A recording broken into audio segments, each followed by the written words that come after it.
Marina संदेश live.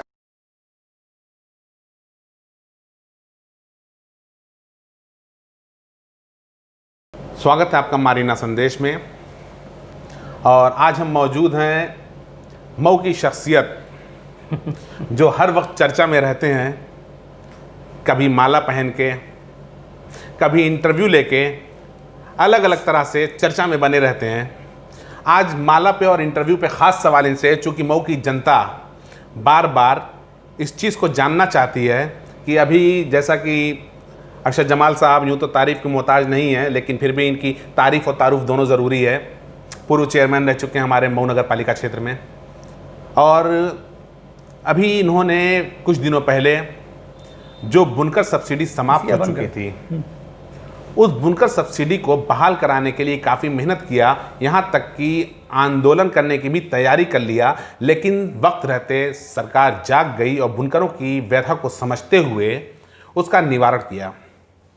इसी क्रम में हम जानना चाहेंगे अरशद जमाल साहब से कि जो आप मऊ में आने के बाद आपका ज़ोरदार स्वागत हुआ, आपसे वज़न से ज़्यादा आपको माला डाल दिया गया गले में, और लोग जानना चाहते हैं कि इस माला का असर क्या हुआ, क्या वास्तविकता इसकी है? नहीं, जो बात सरकार में और हम लोगों के दरमियान में जो बात तय हुई थी, वो किसी व्यक्ति की थोड़ी न थी, वो सरकार की बात थी और सरकार से तय हुआ था। और सरकार कोई भी हो, सरकार की बात को इस तरह से अनदेखा नहीं करना चाहिए। जो सरकार ने बात की है उस पर सरकार अमल करेगी, और वो फाइल प्रोसीडिंग में है। जानते हैं, एक बात ये समझना बहुत ज़रूरी है लोगों को, इसमें बहुत सारे लोग खुराफात और फितना कर रहे हैं जिनका इस आंदोलन से या बुनकरों से कोई लेना देना नहीं है, तो वो इसमें तरह तरह की अफवाहें फैला रहे हैं। लेकिन आपको बता दूं मैं कि 31 दिसंबर को पुराना फ्लैट रेट की व्यवस्था समाप्त हो गई थी, और वो कैबिनेट ने समाप्त किया था। चूँकि कैबिनेट से ही पहले 2006 में पास हुआ, विधानसभा में, विधान परिषद में, फिर गवर्नर ने उसको अप्रूव किया था। तो ऐसे अधिनियम को ख़त्म करने के लिए फिर कैबिनेट में प्रस्ताव ले आना ज़रूरी होता है।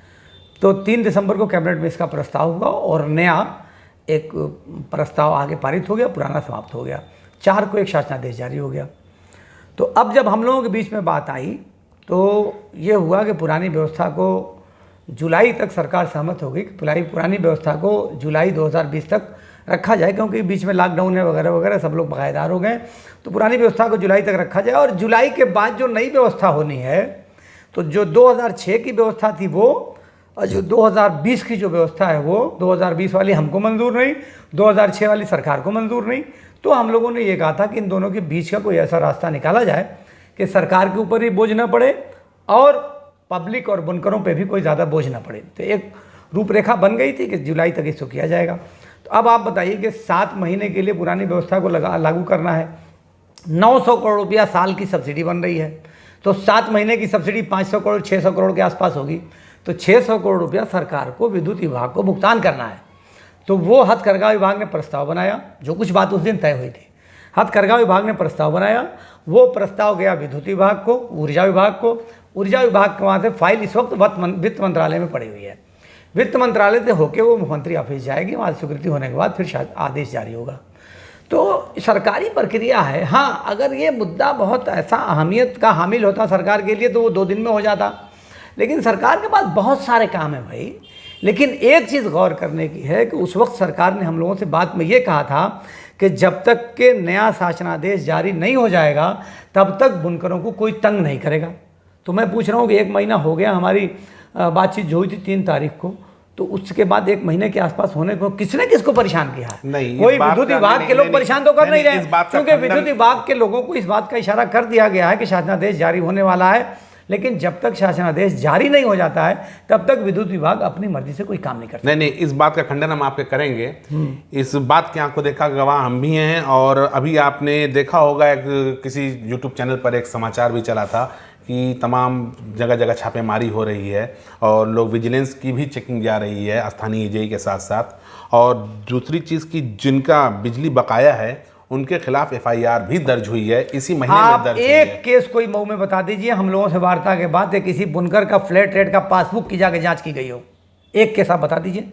जितनी जांच हुई है वो डबल कनेक्शन की हुई है, किसी ने फर्जी कनेक्शन लिया हुआ है, किसी का कनेक्शन मीटर में अलग है, एक और लीड गई, इस तरह का मामले पे सारी जांच हुई। कोई एक घटना आप बता दीजिए पूरे मऊ में कि किसी बुनकर का जिसका पासबुक पे पैसा जमा हो और उसका कनेक्शन किसी ने आग काटा हो। आप बताइए कोई ऐसी घटना, मेरी जानकारी में तो नहीं है। मोहल्ला औरंगाबाद अगर की ऐसी घटना है तो वो गलत है। वो मोहल्ला औरंगाबाद की ये घटना है और ये लगभग हफ्ता 10 दिन पहले की ये घटना है। मामला ये था कि वहाँ पर अचानक स्थानीय जेई के साथ चेकिंग आई और सीधे एक आध घर था, वहाँ जाकर उन्होंने चेक किया।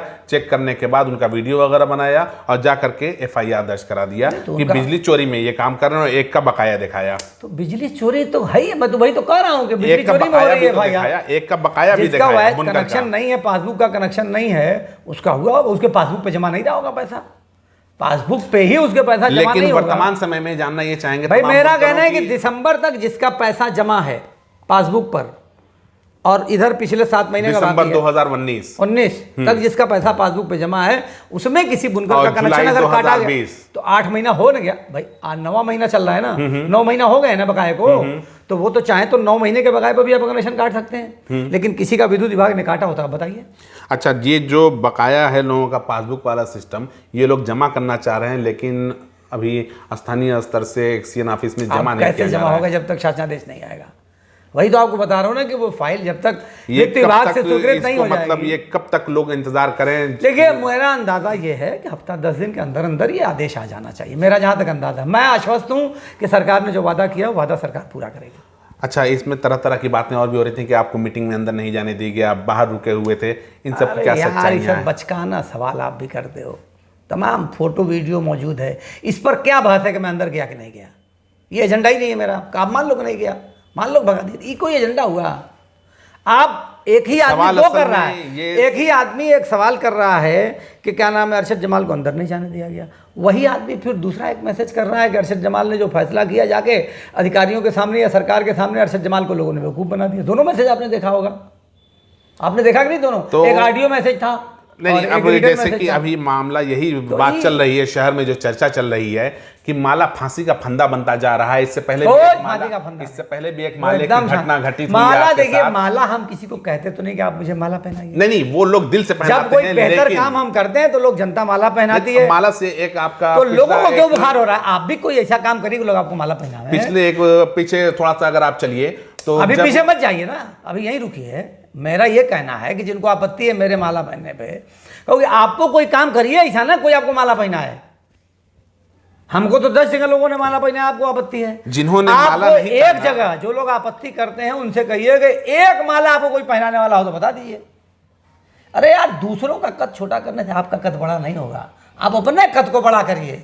आप खुद तो कुछ काम करोगे नहीं, जो कर रहा है उसमें लकड़ी लगाओगे, तो आप लकड़ी लगा के उसका प्रचार ही करते हो, क्या बिगाड़ोगे आप? आज ही एक हैंडबिल मैंने देखा कि दीवार पे चिपकी हुई, तो मुझे लगा किसी ने दिखाया, उसमें किसकी तरफ से पता नहीं है। मैसेज लोग डाल देते हैं लिख के, नीचे कौन पोस्ट करने वाला पता नहीं कौन है। तो भैया आप बहादुर आदमी हो। जैसे चूड़ी लोगों ने भेजी थी ना हम लोगों को वहाँ, तो जो चूड़ी भेजने वाले थे वो तो चिलमन में छुपे रहे, जो भेजने वाले हम लोग जानते हैं कौन लोग थे, लेकिन वो खुद चिलमन में बने हुए हैं, बड़े आदमी बने हुए हैं। देखिए, आप बेचारे मासूम बच्चों को भगा के अपना चूड़ी भिजवा दिया हम लोगों के घर में। तो आप चूड़ी भिजवाओ चाहे गाली भिजवाओ, हम तो जैसे काम करते हैं करते रहेंगे।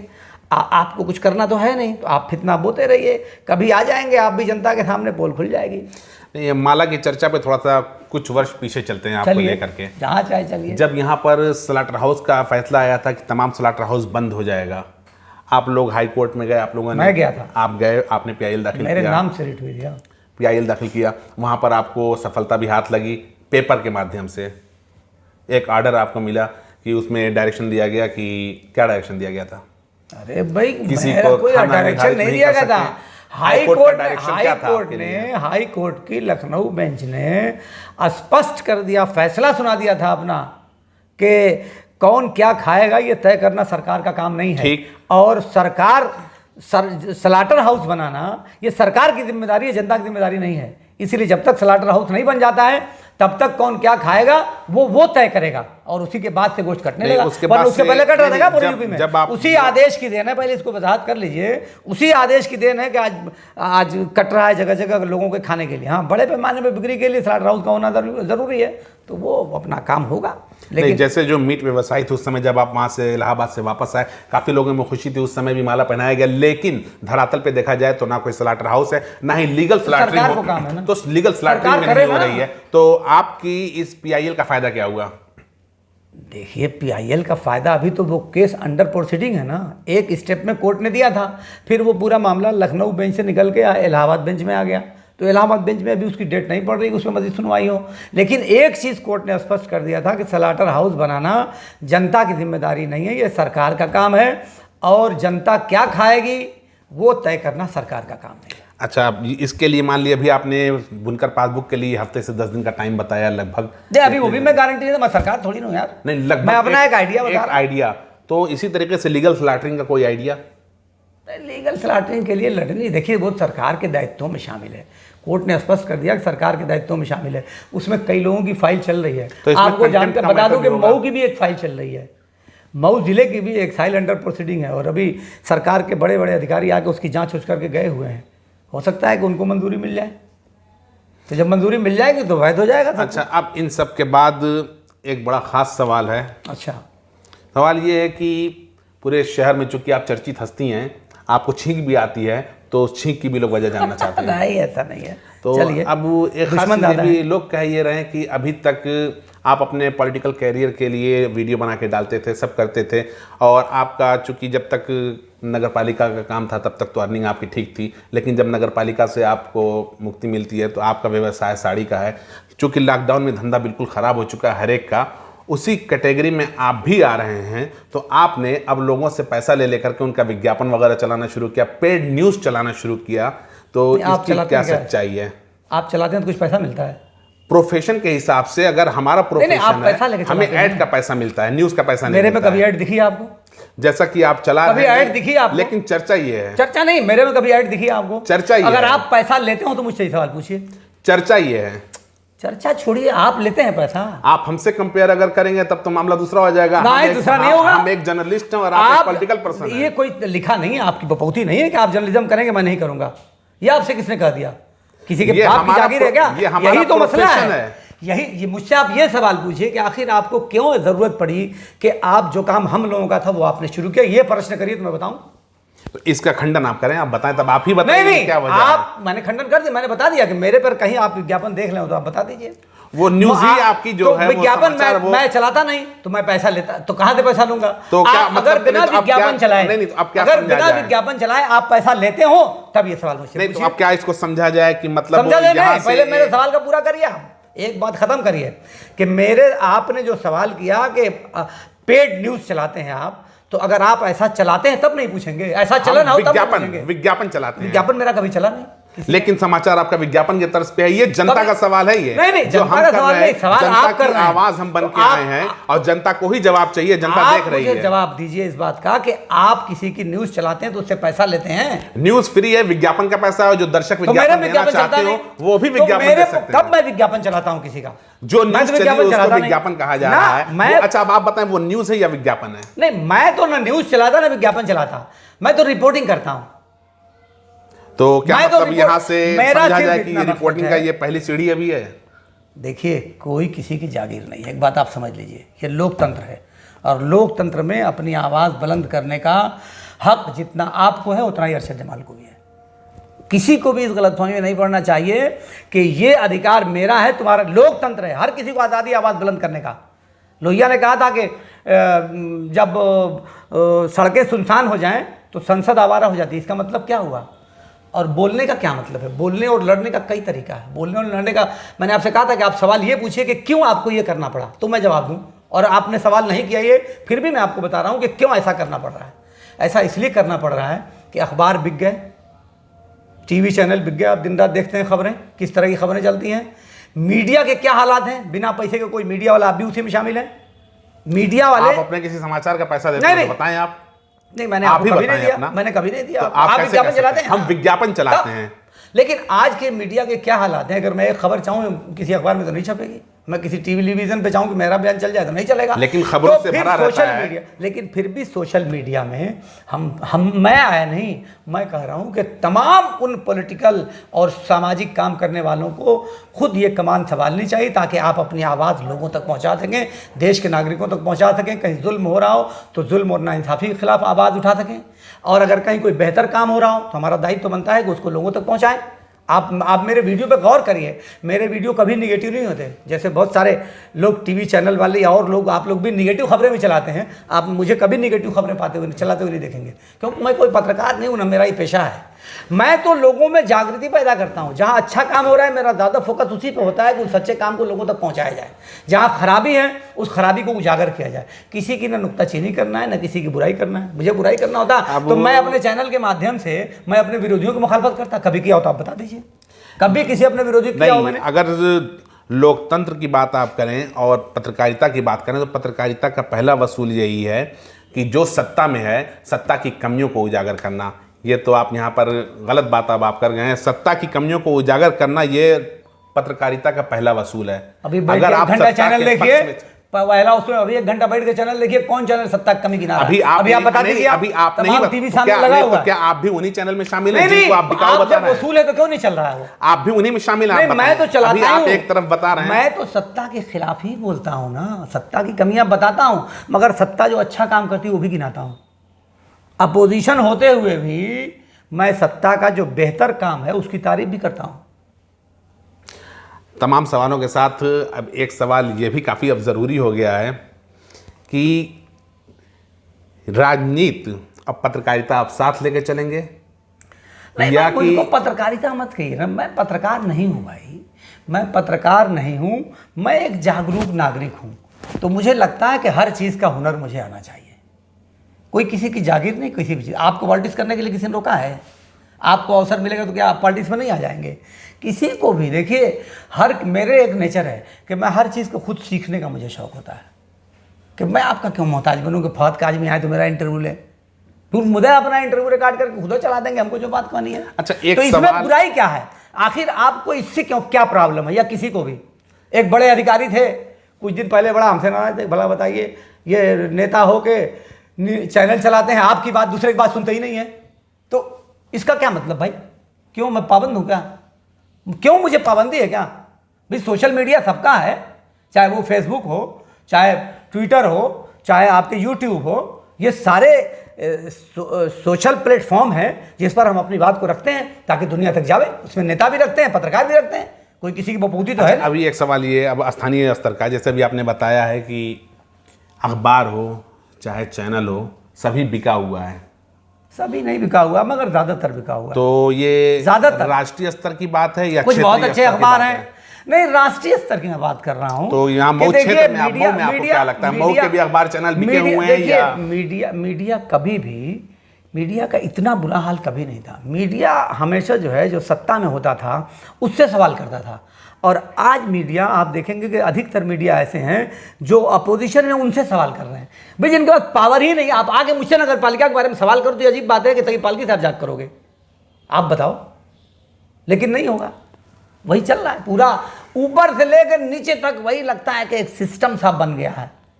मीडिया को सब बड़े घरानों ने, बड़े मीडिया को, राष्ट्रीय स्तर का जो मीडिया है सबको बड़े घरानों ने खरीद लिया। उसी से नीचे तक भी हम आते हैं तो नीचे का जो रिपोर्टर है, जो उसका हेडक्वार्टर कहेगा वो वही तो करेगा ना। मीडिया के हालात देखिए बहुत चिंताजनक हैं। किसी को चाहे अच्छा लगे चाहे ख़राब लगे, मीडिया कहा जाता है कि चौथा स्तंभ है लोकतंत्र का, मगर लोकतंत्र के इस चौथे स्तंभ ने तो पूरे स्तंभ ही को हिला डाला है। आप 2 घंटा बैठ के कोई चैनलों को देख डालिए, 10 चैनल न्यूज़ के देखिए आप कि क्या हालात है। वो किस तरह से जो लोग जाते हैं इंटरव्यू में, जो लोग बुलाए जाते हैं या जो डिबेट होती है, किस टोन में बात करता है पत्रकार, या जो एंकर है वो किस लबो लहजे में बात करता है, डांट टपट के बात करता है। ऐसा लग रहा है कि जो लोग वहाँ बैठे हुए सवाल जवाब कर रहे हैं वो उनके गुलाम हैं या तनख्वाहदार हैं। मुझे तो समझ ही में नहीं आता कि ऐसे चैनलों पे बहस करने के लिए लोग जाते हैं तो क्या वो भी, उनका भी कुछ फ़ायदा है क्या कि जाके अपनी इतनी जिल्लत और अपनी इतनी बेइज्जती उठाते हैं? मेरा तो ये समझ में नहीं आता। जैसा कि अभी आपने देखा कि अरशद जमाल साहब खट्टी मीठी बातों के बीच में इनकी व्यक्तिगत ज़िंदगी से जुड़े हुए सवालों से काफी मेरी ऊंची नीची बातों को लेते नहीं, हुए नहीं, मेरी और जिंदगी दाएं के बाएं का बारे में आप रास्ता। जानते नहीं है, मेरी ज़िंदगी का पहले अध्ययन करिए। मैंने जब होश संभाला है, आज मेरी उम्र 60 साल होने को है, लेकिन मैंने जब से होश हाई स्कूल पढ़ने के बाद तब से मैं परिवार की जिम्मेदारी संभालना हूँ। अभी हाई स्कूल जिस साल मैंने पास किया 1975 में, उसी साल थे 76 थे। कितना मैंने अपने भाई बहनों सबकी शादी की, मजदूरी किया, मैंने नौकरी की, रद्दी अखबार बेचा। ऐसे थोड़ी नहीं यहाँ तक पहुँचे हैं भाई, बड़ी कुर्बानियाँ दिया है, अब बड़ी लड़ाई लड़ी है। लेकिन आज 35 साल से जायद हो गया, मैं 1993 से राजनीति में यहाँ के जो विधायक हैं उनका विरोध कर रहा हूँ। कभी और लोगों ने किसने किया है? क्यों विरोध कर रहे हैं? इसीलिए विरोध कर रहे हैं कि गलत को गलत करने की हमें जुर्रत होनी चाहिए। वो जुर्रत मुझ में है, मैं करता हूँ। आज कोई हो, बड़ा से बड़ा अधिकारी हो, मुझे अगर कोई गलत बात करता है तो मैं बोलता हूँ गलत का भी अब मेरी जो गलती है मैं उसको सुनने की भी क्षमता रखता हूँ। आप मेरी कमियां बताएंगे तो मैं उसको सुनूंगा। अभी आपने एक चीज बताया कि आपने मुख्तार अंसारी का विरोध किया, विधायक का विरोध किया, तो वो मेरा आप अधिकार है मानते भाई। हैं, नहीं आप मानते हैं कि उन्होंने गलत किया, गलत कर रहे हैं वो? नहीं, वो उनका गलत और सही का फैसला करने का मुझे कोई अधिकार नहीं है, लेकिन मैं और उनका पार्टी अलग रही है, मेरी पार्टी अलग रही है। तो हम लोग पॉलिटिकल विरोधी तो हैं। पॉलिटिकल विरोध था। देखिए, हमारा तो उनसे पॉलिटिकल विरोध ही न रहेगा और क्या? मैं खेत काटे हैं क्या?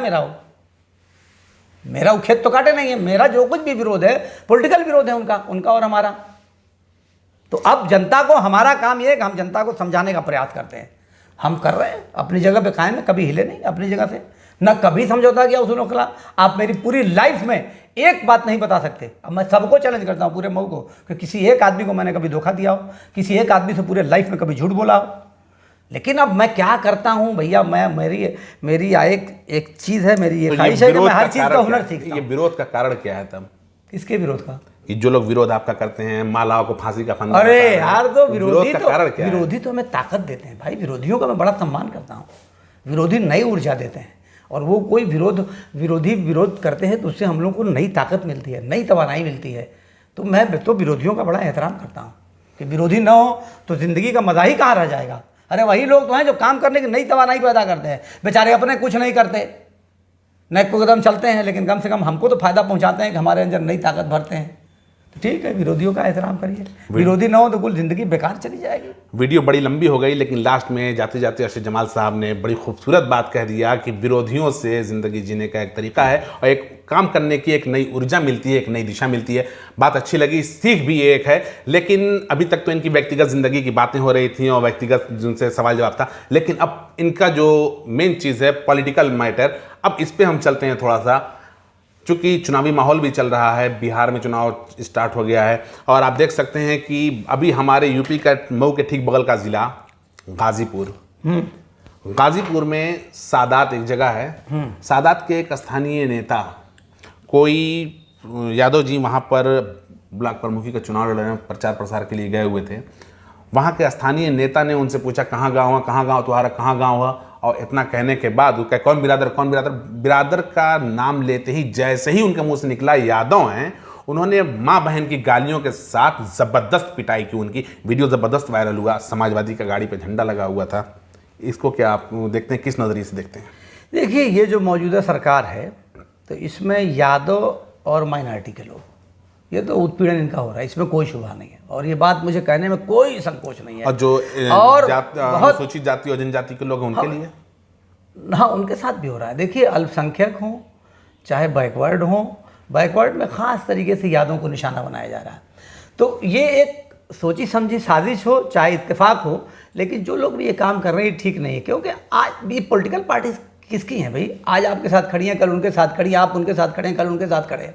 तो इन सब चीज़ों से बचने की ज़रूरत है। आज हमको देश को अगर आगे ले जाना है तो हम अगर आपस में लड़ेंगे कि ये हिंदू है, ये मुसलमान है, ये यादव है और ये अहीर है, ये फलाना है, ढिकाना है, इन सब चीज़ों से बचने की ज़रूरत है। मैं इन सब चीज़ों से बहुत मुखालफत करता हूँ और मैं इस घटना की भी बहुत निंदा करता हूँ। ऐसा जिन लोगों ने किया उनके साथ कड़ी से कड़ी कार्रवाई होनी चाहिए, और इस तरह का मिजाज भी समाज में बनना समाज के लिए ठीक नहीं है। मैं हमेशा कभी भी, मेरे ऊपर बड़े आरोप लगते हैं, बड़ा कम्युनल आदमी है, लेकिन कोई माई का लाल बता दे, मेरे तो सपोर्टर हिंदू मुसलमान दोनों हैं, मैं कैसे कम्युनल हो सकता हूँ? लेकिन मैं मुसलमान हूँ तो जाहिर सी बात है कि मेरे ताल्लुकात भी मुसलमानों से ज़्यादा रहेंगे। मैं बुनकर हूँ तो ज़्यादा ताल्लुकात मेरे बुनकरों से रहेंगे। तो बुनकरों की बात अगर मैं नहीं करूँगा तो कौन करेगा? तो नेचुरली है कि जिस समाज का जो व्यक्ति होता है उस समाज के लिए ज़्यादा बोलता है, ज़्यादा चलता है और ज़्यादा काम करता है। लेकिन कभी भी हम किसी को धर्म के नाम पर या जात या बरादरी के नाम पर, हमारे लिए कोई अछूत नहीं है। हमारे दीपू ये बैठे हुए हमारे बहुत दोस्त हैं, एक ज़माने के, पारिवारिक संबंध है हमारा। बहुत सारे लोग हमारे वहाँ जो आदमी काम करता है दलित है, न जाने किस दिन हमारे घर के कोई मेरे बेडरूम से लेकर किचन तक हो जाता है, अनिल नाम है उसका। कोई मतलब ये सब चीज़ों का कोई मतलब नहीं है हमारे वहाँ, ना मैं इन सब चीज़ों को मानता हूँ।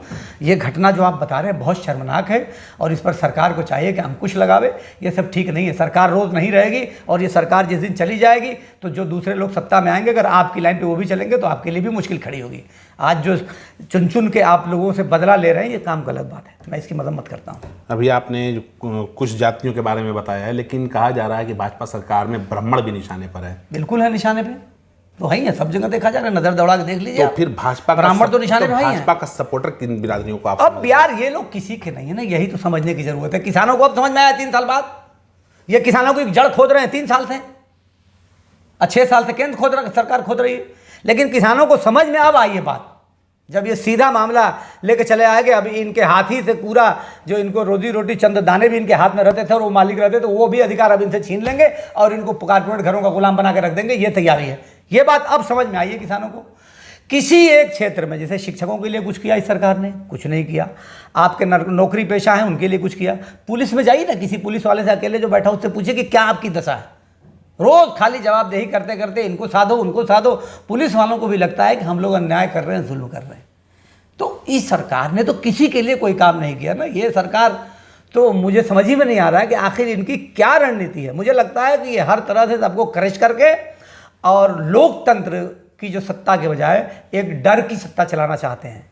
और डर की सत्ता चलाकर इनको लगता है कि जो लोग नाराज़ होंगे तो जब चुनाव का टाइम आएगा तो कोई हम हिंदू मुस्लिम का कोई ऐसा एजेंडा लेके आ जाएंगे कि सब लोगों को एक बार समेट लेंगे। तो ऐसा सोचने वाले बहुत आए और चले गए। ये रोज़ चलने वाली चीज़ नहीं है। एक बार जज्बात में आके चल जाता है, लेकिन रोज़ चलने वाली चीज़ नहीं है। आपने देखा कि अर्शद जमाल साहब ने सारी बातों का बड़ा दमदारी से जवाब दिया। और देखना ये है कि अब इस वीडियो के बाद आप लोगों की, दर्शकों की और जनता की क्या राय है। चूँकि यहाँ नेटवर्क सही नहीं होने की वजह से हम लाइव नहीं कर सके, नहीं तो लाइव आकर के आपके सारे सवालों का जवाब लाइव दिया जाता। लेकिन आपके मन में जो सवाल चल रहे हैं इस समाचार के कमेंट बॉक्स में आप कमेंट करके जरूर पूछ सकते हैं। अगली वीडियो में जरूर अर्शद जमाल साहब के बीच में लेकर के हम आएंगे। पब्लिक के बीच में पब्लिक अगर चाहती है हमसे कुछ सवाल करना, तो मेरे अलावा कोई भी ऐसा पॉलिटिकल लीडर आप बता दीजिए जो सीधा सोशल मीडिया के माध्यम से जनता को जवाब दे हो। मैं तो अगर कोई सवाल करना चाहता है 12 बजे रात को भी फ़ोन कर दिया कि यहाँ लोग बैठे हुए ये सवाल कर रहे हैं, तो मैं फौरन स्कूटी निकालता हूँ, पहुँच जाता हूँ उस मोहल्ले में। यहाँ क्या सवाल है बताइए। सोशल मीडिया में भी, चाहे व्हाट्सएप के माध्यम से हो, चाहे आपके ग्रुप के माध्यम से हो, चाहे ट्विटर के माध्यम से हो, चाहे फेसबुक के माध्यम से हो, चाहे पेज के माध्यम से हो, कहीं भी कोई अगर सवाल करता है तो मैं दरअसल सारे कमेंट्स को देख नहीं पाता। लेकिन अगर कोई मुझे बताता है कि उस पर कुछ सवाल आपसे आने, तो मैं उसका जवाब देता हूँ, क्योंकि मैं जवाबदेह हूँ भाई जनता का। मुझे जवाब देना चाहिए और जनता को हक है कि वो अरशद जमाल हो, चाहे मोदी जी हो, चाहे योगी जी, जो लोग भी सत्ता में हैं या जो लोग भी जिम्मेदार आदमी हैं, उनकी जवाबदेही निश्चित होनी चाहिए। और मैं जो दूसरे से सवाल कर सकता हूँ तो मुझसे भी सवाल किया जाना चाहिए और मुझे बुरा नहीं लगना चाहिए। और मैं किसी के भी सवाल का जवाब देता हूँ। आप अगर लाइव कभी रखना चाहते हो कि जनता के सवालों का सीधा मैं जवाब दूं, तो आप जब चाहें तब रख लीजिए, मैं जनता के सवालों का सीधा जवाब दूंगा। जो भी सवाल हो, अपनी ज़िंदगी में कोई भी सेक्रेसी नहीं है। पूरी लाइफ मेरी ट्रांसपेरेंट है। पूरी लाइफ में जो कुछ है मेरा वो सब सामने है। कुछ भी ऐसी चीज़ नहीं है जो सेक्रेसी हो। मेरी जितनी जांच कुछ बची है क्या, चाहे घर की हो, चाहे दुकान की हो, चाहे ज़मीन की हो, चाहे जायदाद की हो, कोई मुहकमा बचा नहीं जिसकी जांच ना हुई हो। दुश्मनों ने सब कराया, तो हम कभी नहीं करते। भाई ठीक है, वो भी करा लो, आपको तसल्ली रहे तो अच्छा है, सब करा लीजिए। अब और किसी कुछ जांच करना वो भी कर ले। आप देखते हैं कि आए दिन मुकदमा ठोक देते हैं पुलिस वाले, तो क्या करें, झगड़ा करने जाए, कोई पूछता भी नहीं कि यार। अफसोस कब होता है कि जब किसी अखबार में या किसी चैनल पे जब कोई खबर चलती है विरोध में और उसमें हमारी बाइट नहीं ली जाती, हमारी राय नहीं सुनी जाती, तो ये गलत बात है। ऐसा नहीं होना चाहिए। आप किसी के खिलाफ अगर कोई बात आपको मिल रही है तो आप दोनों पक्षों को सुनिए। ये पत्रकारिता का नियम है। जैसा देखा आपने कि बड़ा ही खूबसूरती से और दिल को साफ करने वाला जवाब देके दर्शकों को संतुष्ट करने का भरपूर प्रयास किया है अर्शद जमाल साहब ने। अजी वैसे ही साफ है हम।